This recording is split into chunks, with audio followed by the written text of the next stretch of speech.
Good morning, YouTubers, and welcome once again to the Stinkbug Works, that super secret research and development division of Dr. Jet Laboratories.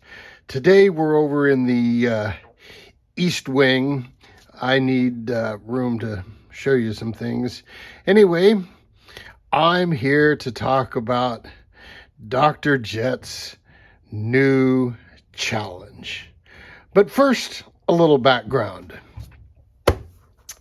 This is the basics of fast electric RC boats. It was a book written in 1995. That was in the days of brushed motors and round cells. And the fellow that wrote it, his name is Jay Turner. Well, Jay Turner is still active in fast electric RC boating and is a wealth of information. But he did write the book on fast electric boats, so must give him that credit. In this book, he talks about various things, and the last chapter is scratch build a fast electric. And in fact, he talks about the XS Cat, and the XS Cat was featured in a radio-controlled boat modeler magazine, some years earlier than this. So it'd been 92, 93, 94. And he also goes into that and gives you, in fact, shrunken down plans for it. And you see he's running an Astroflight motor on 6 round cells. But also in here, and I thought it was in that last chapter, maybe I'll have to dig a little bit deeper.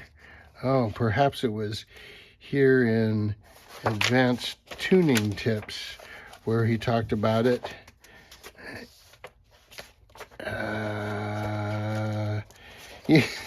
You know, I should have had this all researched before I got here on camera.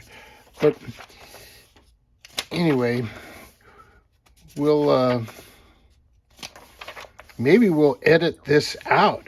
Who knows? Maybe I'll just leave it in and bore you to death. Here we go. Construction. He talks about building ABS hulls. He talks about building wood hulls, and here, he builds a rigger and a canard. But this caught my attention right here. This is the pool racer. This is a single-stepped hydroplane, and it was designed to run an 05 car motor on 6 round cells. And you see it consisted of 3 parts: a top deck, center body, and the step on the hull. Well, because I like things shrunken down, I built one, only slightly smaller. His plans were for I believe a 24-inch long hull. And so I reduced it down to 18 inches, and therein started the problems. What to power the thing with. And at the time, we had brushed motors, and I tried a Speed 300 motor in there, which is like a 5,000 kV little motor, and it was just uncontrollable. And plus all the heavy batteries in there, it just didn't work out so well. And I tried smaller motors and ran into coupler problems. Couplers were always a problem. So this sat on the shelf for many, many, many, many years, maybe decades. Anyway, along comes brushless motors and LiPo batteries and park flyers and small miniature motors and receivers and the like. And I said, hey, you know what? Let's give this a go. So I powered this thing up again, and I used this 2030 motor, which is KV is 3060, I think. So the KV is fairly low, and I could turn a 26 millimeter prop, and it actually worked pretty good going downwind. But then when I turned around and went upwind, it slowed down to a crawl. All this fuselage hull, all this hull area here just created so much drag. I said, oh, we're going to have to resolve that. And I went to another version, and I thought this version was kind of clownish, so I thought Homie was fitting. And you'd use the same ideas, you know, that motor, this 2030 motor would fit in here, and same straight shaft and such. The problem was, when I reduced this area and used this motor, this thing became the space shuttle. You'd hit the throttle and it would just shoot up into the air. It'd hit the water and swim along sideways underwater if you'd hit the throttle. It was kind of cool. It was like a fish swimming underwater. But suffice it to say, it wasn't fun. I mean, the whole idea behind this concept was to have something cheap you could race with your friends and not really worry about banging them into each other, you know, and you could just kind of have a good time with them. Be fast, cheap, and out of control. Well, I started looking for other power systems, and I tried these little 14 series brushless motors. I first tried a 2,500 RPM per volt, and this one's 3,500 RPM per volt, and it just didn't have it. You know, it just didn't have the go. And my most successful one, I made a little gearbox and used this 12 series brushless motor. And this is the one that runs good, it handles good, it's just not very fast, and it's all right here. I need a little bit more power. Well, what are you gonna do? And, you know, I might possibly find a higher kV one of these, but, you know, how many people have the ability to build a gearbox? You know, you gotta have specialty tools and such. But Park Flyer airplanes use these little coreless motors and a gearbox. And I've actually seen one that has 3 little motors surrounding a gearbox, and that may work. Another thought I had is these little racing drone motors, little tiny outrunners. That may work as well. You know, I just don't know. We'll have to see. So anyway, that's my challenge to you guys. See what you can find for a power system that will power a 14-inch long single-stepped hydroplane. This mini rudder is cheap and it works with it. I recommend a straight shaft. It's cheap, it's easy to work with.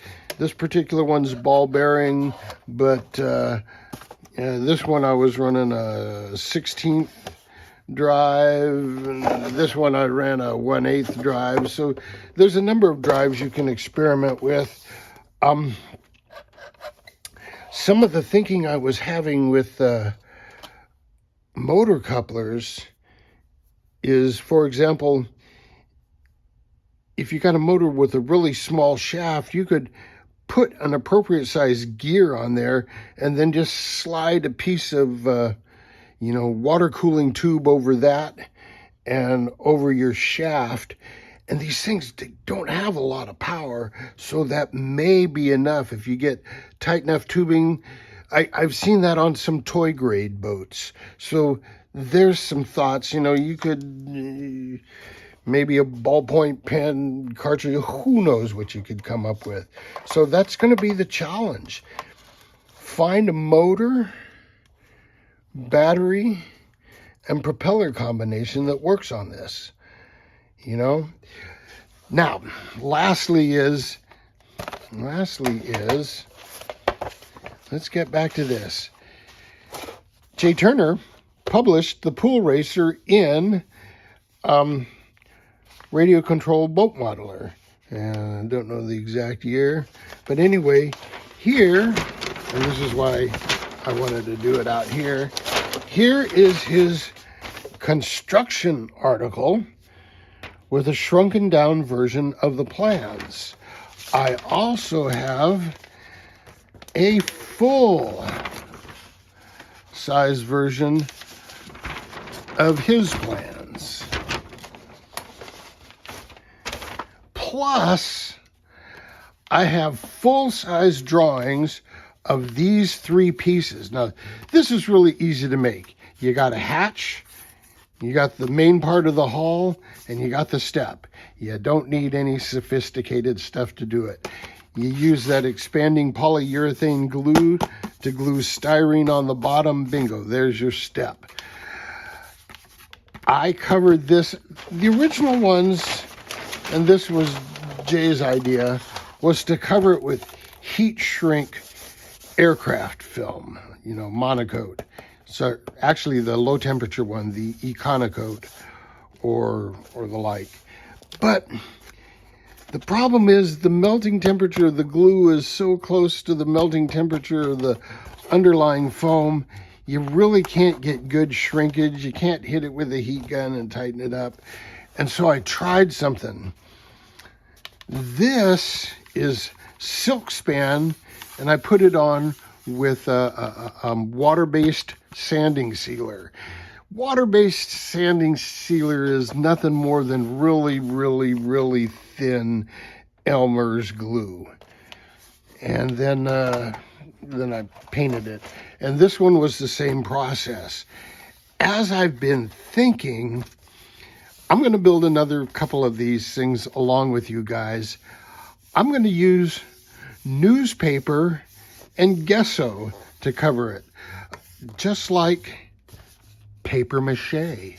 In fact, that's what newspaper and gesso is. It's paper mache. This would be perfect to cover in paper mache. So you've got a couple of pieces of 1-inch foam that you get at Home Depot, some paper mache you make from Elmer's glue, water, and newspaper to cover it, a couple of pieces of plastic. This will all cut from one sheet of plastic you can order on eBay. I'll give you connections for it. I'll give you, links to the rudder, drive shaft, and everything you kind of on your own. So there you go. That's going to be my challenge. And in fact, I'll go you one last step even better. I have the ability to cut out these three pieces with router templates. And so I could take the bandsaw, cut out some blanks, route them to shape, and put them in a mailing box and mail them, and I'll send them off to you at my cost. I'll have to pull the stuff out and see, but I need to pull the router table out and route some stuff, but then I can do that. So that's a thought. So let me know if you want prefabulated amulite, if you want prefabricated parts, or if you want to just cut them yourself out of plans. I mean, it's so dirt simple. This is not rocket science. It doesn't have to be perfect. I mean, hell, you're going to cover it with paper mache. So anyway, there you go. I'm going to talk more about this in future episodes. I'll show parts. I'll show how I did this. If you go back in some of my earlier videos, I think I talked about these for a while. So there you go. That is Dr. Jet's next challenge. Find me a suitable power plant that this thing is fast and cheap And then the idea is to race these against your buddies and not worry about, a little nerfing and bumping into each other because they're paper mache and plastic. Okay, boys and girls, until next time, jet out.